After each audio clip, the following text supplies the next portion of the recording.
नमस्कार दोस्तों, आप सभी का फिर से एक बार स्वागत है हमारे चैनल भक्ति धारा में। दोस्तों, आज की कहानी सत्य घटना पर आधारित है। जब भाइयों ने खाया अपनी ही बहन का मांस। एक समय की बात है, एक राजा के 7 बेटे और एक बेटी थी, जो अपना जीवन सुखपूर्वक व्यतीत कर रहे थे।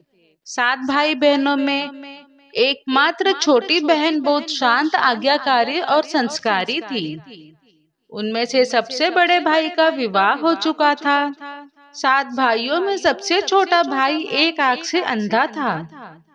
छोटे भाई को अपनी इकलौती बहन से बहुत प्यार और स्नेह था।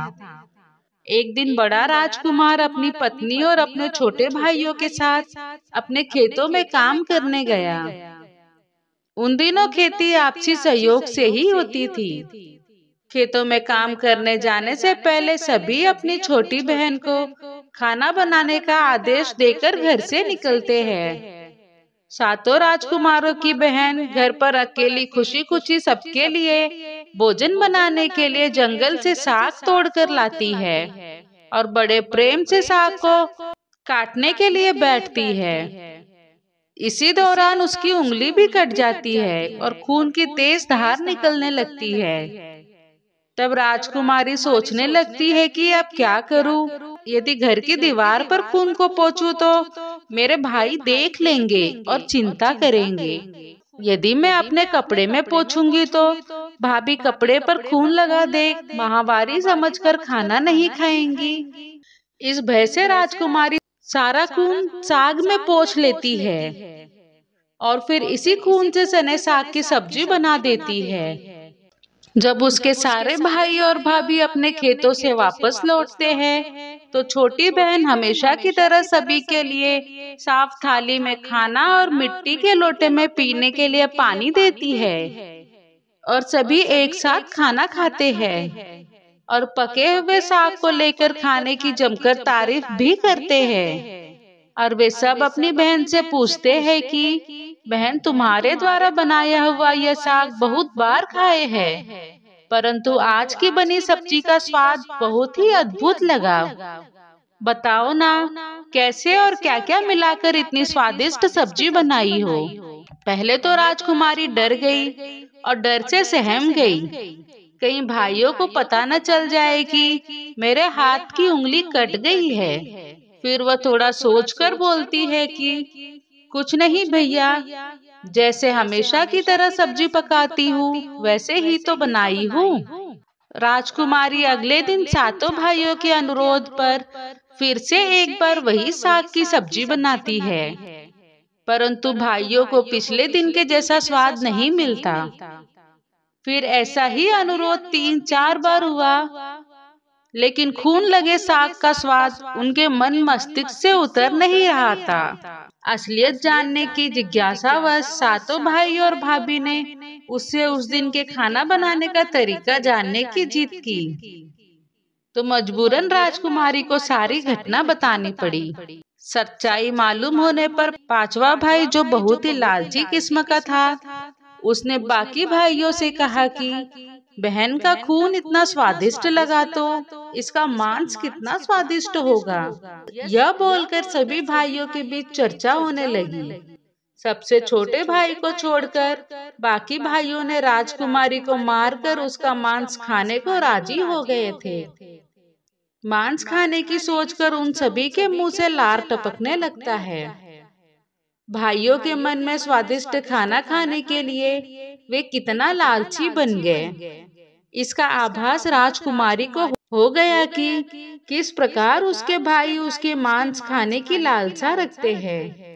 एक दिन 7 भाई शिकार खेलने के बहाने राजकुमारी को लेकर घने जंगल में जाते हैं, जहाँ पर पहले से वृक्षों पर बने हुए मचान के नीचे पहुँचते हैं, जिस पर अपनी बहन को यह झूठ बोलकर चढ़ने के लिए बोलते हैं कि इस मचान पर जंगली जानवर तुम पर हमला नहीं कर सकेंगे।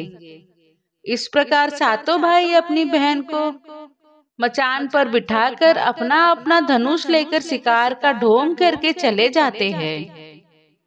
तब राजकुमारी को पूरा आभास हो चुका था कि आज उसका आखिरी दिन है, लेकिन वह चाहती थी कि उसके भाई की इच्छा पूर्ण हो, इसलिए भी वह मचान पर जाकर बैठ जाती है। फिर सभी भाई वृक्ष पर बने मचान से कुछ दूरी पर स्थित टोंगरी यानी कि छोटा पहाड़ पर अपने अपने धनुष बाण के साथ पहुंचते हैं और एक चट्टान पर बारी बारी से अपने बाणों को तेज धार प्रदान करते हैं। टोंगरी के ऊपर सबसे पहले बड़ा भाई अपने तीर को चट्टान में धार करता है और अपनी बहन पर धनुष से निशाना लगाकर तीर छोड़ता है। तभी राजकुमारी पूरी बातों को समझ जाती है कि भाइयों का क्या इरादा है और वह अपनी मातृभाषा में गीत गाने लगती है। बिंदु बिंदु दादा छाती तेक तेक, अर्थात जान से मारना ही है दादा तो तीर से सीधे मेरे छाती में वार करो, इधर उधर तीर क्यों चला रहे हो। फिर सभी भाई बारी बारी से अपने तीर के धार को तेज करते हैं और राजकुमारी पर निशाना लगाकर तीरों को छोड़ते हैं। 6 भाइयों का निशाना खाली जाता है और 7वां भाई जो सबसे छोटा था वो तीर चलाने से इनकार कर देता है, क्योंकि उसे अपनी छोटी बहन से बहुत लगाव था और धनुष बाण चलाने में 7 राजकुमार में सबसे निपुण था। राजकुमारी जानती थी कि उसके 7 भाइयों में सबसे छोटा भाई बाकियों की तरह लालची नहीं है। 6 भाई अपने छोटे भाई पर पूरा दबाव डालते हुए आदेश देते हैं कि अगर वह तीर नहीं चलाएगा तो बहन की तरह उसे भी मार देंगे। फिर छोटा राजकुमार उदास मन के साथ तीर को थोड़ा ही धार कर दूसरी दिशा में तीर को छोड़ने की कोशिश करता है और तीर को धीरे से छोड़ता है।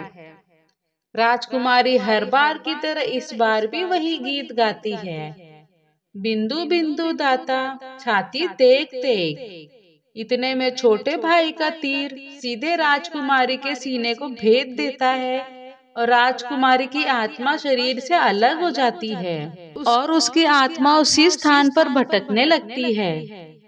तभी वह देखती है कि उसके शरीर का मांस खाने के लिए उसके भाई कैसे लालच करते हैं और सबसे छोटे राजकुमार को जबरदस्ती मार पीट कर उसके शरीर को काटने का आदेश देते हैं। बहन के मांस को पकाने के लिए बहुत सारी सूखी लकड़ी लाने के लिए छोटे राजकुमार को जंगल भेजा जाता है। जंगल में खोज खोज कर ढेर सारा लकड़ी जमा करता है और सोचता है कि कैसे इतना सारा लकड़ी को ले जाऊंगा। दादा जो रस्सी दिए हैं वो भी 7 टुकड़ों में दिए हैं। उन्हें जोड़ने पर भी यह रस्सी इन लकड़ियों को नहीं बांध पाएगा। देर होने के डर से राजकुमार उदास होकर रोने लगता है और उसके आंखों से आंसू धरती पर गिरने लगता है। वह अपनी बहन को याद करके ही रो रहा होता है कि तभी एक नाग देवता वहां आते हैं और पूछते हैं कि क्यों रो रहे हो राजकुमार। वह इधर उधर देखता है किंतु कोई भी नजर नहीं आता है। फिर राजकुमार को नाग देवता दिखाई देते हैं और राजकुमार नाग देवता को अपनी पूरी आपबीती सुनाते हैं। फिर नाग देवता उसे कहते हैं कि मैं लकड़ी में रस्सी की भांति लिपट जाता हूँ और तुम जैसे ही लकड़ी वहां रखोगे मैं धीरे से निकल जाऊंगा। और राजकुमार ऐसे ही करते हैं। सभी बड़े भाई यह देखकर चकित रह जाते हैं कि कैसे उनका छोटा भाई रस्सी के साथ टुकड़े होने के बावजूद भी जंगल से इतना सारा लकड़ी लेकर आता है। तत्पश्चात वे लोग अपने छोटे भाई को पानी लाने के लिए एक घड़ा में 7 छेद करके भेज देते हैं। छोटा राजकुमार पानी लाने के लिए एक छोटा कुआं में जाता है और घड़े में पानी भरता है, परंतु उस घड़े में छेद होने के कारण सारा पानी गिर जाता है और राजकुमार वहीं बैठकर सोच सोच कर रोने लगता है कि बिना पानी के वापस जाऊंगा तो बड़े भैया लोग मारपीट करेंगे। यह सारी घटना को दाढ़ी के मेंढक केकड़ा और मछली सुन व देख रहे थे और वे तीनों राजकुमार को रोता देख पूछते हैं कि क्यों रो रहे हो। फिर राजकुमार उन्हें अपनी आप बीती बतलाता है और कहता है कि मैं अपनी प्यारी बहन के शरीर का मांस कैसे खा सकता हूँ, नहीं खाऊंगा तो बड़े भैया लोग मारपीट करेंगे। तब मेंढक कहता है कि तुम परेशान मत हो, हम सब मेंढक घड़ा के छेद में चिपक जाते हैं। फिर मछली और केकड़ा बोलते हैं कि तुम हमें लेकर चलो, तुम्हारे भाई जब राजकुमारी के मांस को खाएंगे तब तुम मछली को खाना, और जब वे हड्डी को खाएंगे तब तुम केकड़ा को खाना। बड़े भाइयों को शक नहीं होगा। फिर राजकुमार ने बिल्कुल वैसा ही किया जैसे केकड़े और मछली ने कहा था। रात को जब राजकुमारी का पका हुआ मांस खाने को परोसा गया तब बड़े भाइयों से छुपाकर वह मांस को दीमक की टीले में डाल देता है और समय बीतने पर वहां बाज का एक बड़ा झुंड उगता है। इस घटना के वर्षों बाद एक भीख मांगने वाला जोगी उसी पसौंदा के पास से गुजर रहा था और वह सुंदर सुंदर बांस के बूंदा को देखकर सोचता है कि अगर इतने सुंदर बांस से वाद्य यंत्र बनाया जाए तो कितना सुरीला धुन निकलेगा। उसी क्षण बांस से आवाज आती है, ना काट काट रे जोगी, ई तो लागे भैया रोपल बांस। जोगी फिर भी बांस को काटता है। जोगी इसी उद्देश्य से एक मोटा बांस का टुकड़ा काट कर ले जाता है कि इस बांस का आवाज इतना सुंदर है, यदि इसका वाद्य यंत्र बनाएंगे तो कितना मधुर आवाज निकलेगा। और जोगी इस बांस से एक सुंदर वाद्य यंत्र का निर्माण करता है। इस वाद्य यंत्र से इतनी मधुर ध्वनि निकलती है कि जोगी जहाँ जहाँ भी इसे बजाता है इसके ध्वनि से लोग मंत्र मुग्ध हो जाते थे। एक दिन जोगी घूमते घूमते बड़े राजकुमार के घर पहुंचता है और अधिक धन के लालच में जोगी जोर जोर से वाद्य यंत्र बजाना शुरू करता है, परंतु इस बार वाद्य यंत्र का मीठा सुरीला स्वर कर्कश हो जाता है और जब भी जोगी कुछ नया धुन बजाने की कोशिश करता है बार बार एक ही धुन निकलता है, ना बाज रे केंद्रा, ई तो लागे मोर दुश्मन के घर। बार बार यही धुन निकलने पर बड़ा राजकुमार मार पीट कर जोगी को अपने घर से भगा देता है। ऐसे ही घूमते घूमते जोगी हर भाई के घर जाता है। हर बार की भांति वही धुन, ना बाज रे केंद्रा, ई तो लागे मोर दुश्मन के घर बजता है। यह धुन सुन सारे भाई जोगी को डांट डपट कर भगा देते हैं। सबसे अंत में जोगी छोटे राजकुमार के घर पहुंचता है। छोटे भाई के घर के आंगन में प्रवेश करते ही वाद्य यंत्र खुद ही बजने लगता है। जोर जोर से बाज रे केंद्रा, ई तो लागे मोर छोट भैया के घर। बड़ा ही मधुर मीठे स्वर का धुन सुनकर छोटा राजकुमार मोहित हो जाता है और यह धुन सुनकर छोटे राजकुमार से रहा नहीं गया और जोगी से मुंह मांगी सोने की मोहरें देकर उसे खरीद लेता है तथा जोगी को अच्छे से मेहमान नवाजी कर अच्छे से विदा कर दिया जाता है। धीरे धीरे समय बीतता है और छोटे राजकुमार अपने काम से कुछ दिनों के लिए बाहर जाते हैं। जब वो वापस लौटता है तो देखता है उसका कमरा बहुत सुंदर ढंग से सजा हुआ है और घर के सारे बर्तन अच्छे तरीके से रखे हुए हैं। तब छोटा राजकुमार सोचता है कि हमेशा मेरे कमरे की साफ सफाई घर के नौकर करते हैं, लेकिन कभी भी इतना सुंदर सजाया नहीं गया है। फिर राजकुमार अपने नौकरों से पूछताछ करते हैं कि मेरे कमरे को इतना सुंदर किसने सजाया है। नौकरों के मना करने पर राजकुमार सोचते हैं शायद कोई भाभी आई होगी और मेरे कमरे को सजा कर गई होगी।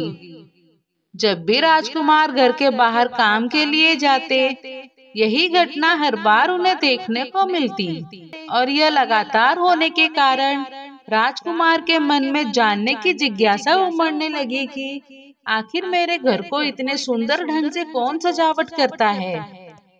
वह अपने भाई तथा भाभीियों से पूछता है और वे लोग भी सजावट करने की बात से साफ मना कर देते हैं। एक दिन राजकुमार सच्चाई पता लगाने के लिए किसी काम का बहाना कर बाहर जा रहे हैं, ऐसा बोलकर निकलते हैं और छुपकर पुनः वापस आकर अपने कमरे में रखे खजूर के गोल मोड़े हुए चटाई के अंदर छुपा जाते हैं। कुछ समय इंतजार के बाद राजकुमार देखते हैं कि एक खूबसूरत लड़की वाद्य यंत्र से निकलकर कमरे के अंदर आती है और सारे कमरे की साफ सफाई कर वापस उसी वाद्य यंत्र में समा जाती है। यह देख राजकुमार की आंखें खुली की खुली रह जाती है। उस लड़की की शक्ल राजकुमार की छोटी बहन के जैसी ही होती है। राजकुमार ने अगले दिन फिर से एक बार उसी प्रकार छुप जाते हैं और जैसे ही वह सुंदर लड़की पूरे कमरे की साफ सफाई का काम खत्म करके वापस वाद्य यंत्र में जाने ही वाली होती है, तब राजकुमार उस लड़की के हाथ पकड़ लेते हैं और तुरंत वाद्य यंत्र को जला देते हैं, जिसके बाद वह लड़की हमेशा के लिए मानव रूप में परिवर्तित हो जाती है और खुशी खुशी अपना जीवन जीते हैं। आज भी हर गांव में आषाढ़ी पूजा के दिन बकरा कटता है और पूरे गांव के घरों में प्रसाद स्वरूप बकरा का मांस खाया जाता है और सतबैनी नामक पूजा स्थान पर वही साग को चढ़ाया जाता है। दोस्तों, आपको ये कहानी कैसी लगी कमेंट करके जरूर बताएं और हमारे चैनल भक्ति धारा को सब्सक्राइब करना ना भूलें। धन्यवाद।